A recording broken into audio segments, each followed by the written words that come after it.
So another real useful movement that I use is picking. And picking can be pretty clumsy during your first attempts, but um, like anything with practice, you can definitely get the hang of it.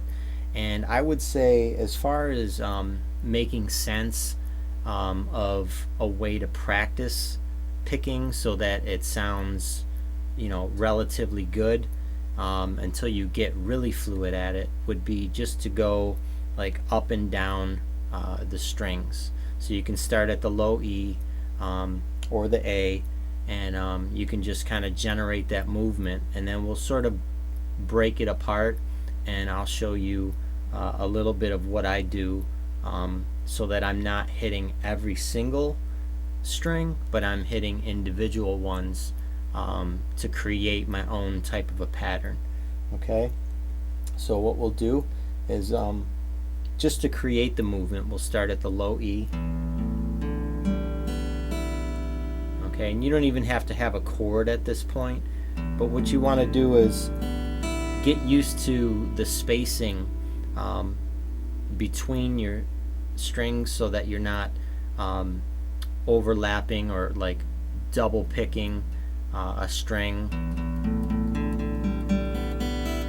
I mean, you could do that technically, but the general idea is to get the movement. And if you don't want them open, let's say maybe you're just watching TV and you'd like to still practice, you can sit comfortably and actually just go ahead and mute your strings. Okay, and it's still allowing you to create that movement and generate that flow so you can practice. Okay, all right, and then just reverse it with the one string or the high E. Just come back up. Okay, it'll take a little bit before you get comfortable where you can be fluid enough to look away. Okay, and then just begin to do it by ear or by feel. Okay, so that's another way you can just practice the strumming movement early on. You can mute it or you can leave them open. Okay, now when you want to use a chord, basically just hold down the chord, and again we'll use E major. Okay, so to split up this chord, not every chord really calls for you to hit every single like string, and every note doesn't necessarily belong with what you're trying to do, or maybe you're creating a certain kind of a feel.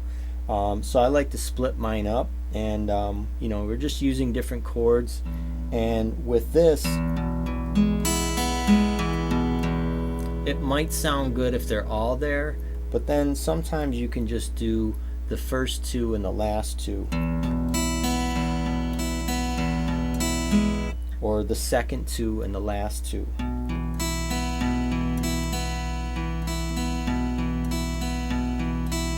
So what you're doing is you're trying to create a movement it's subtle, and picking is pretty subtle for the most part, and you'll get better, you'll get more dynamic, and you'll be able to put in different movements as you go. So what we'll do is we'll put on the click track, and I'll try to use some of the different chords and then break down the movements that I'm using.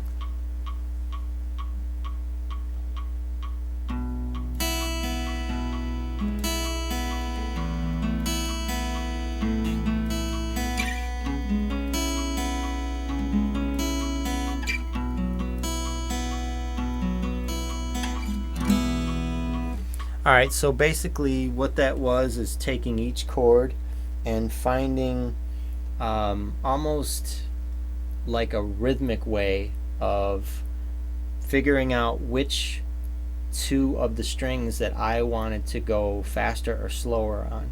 So the first two that I picked the 1, 2, 3, 4th, and 5th. So the 4 and the 5 basically were the slower of the two, and the 1 and 2 were faster. So if you're looking at it as on the layout of the strings, it's 4 and 5 and 1 and 2. So it's alright, so 3, 4, and 5 rather, and 1 and 2. Alright, so now I want to just hold down that E chord, and I want to show you a movement that's pretty useful. And what I'm going to do is use the 3, 4, and 5, basically 1 through 5, and some of them are slower and some of them are faster in terms of which ones that I hit. So with 3, 4, and 5,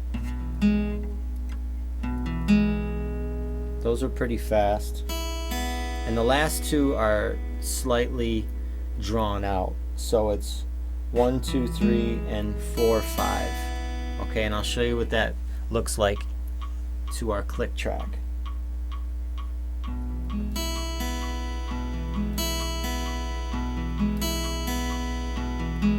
And if you want to just get used to 3, 4, and 5, it's just that down pick.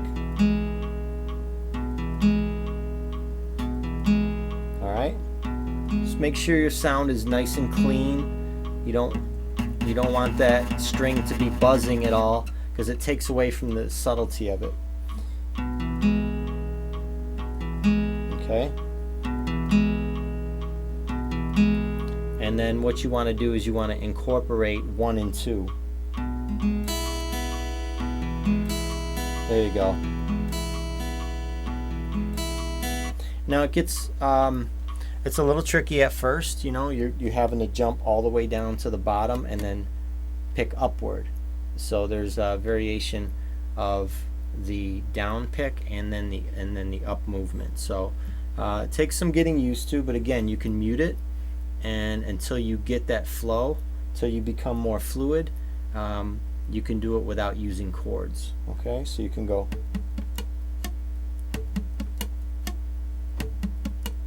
And it simulates the movement without the actual chord. Okay, and then you can put it all together and just do it in real time. Alright, so again, we'll use it, that movement.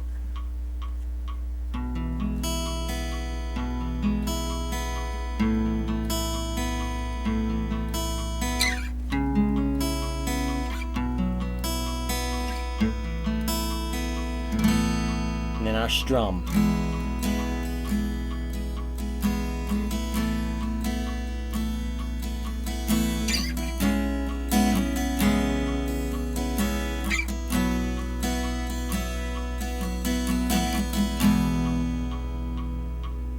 Okay, so incorporate all those different movements, use them in time, use it both muted and with chord, and begin to just get more and more familiar with that type of flow, so you can work yourself into becoming very fluid and getting a stronger, more confident, let's say even strict movement to what you're doing, so that the feel is all there and it comes out clean.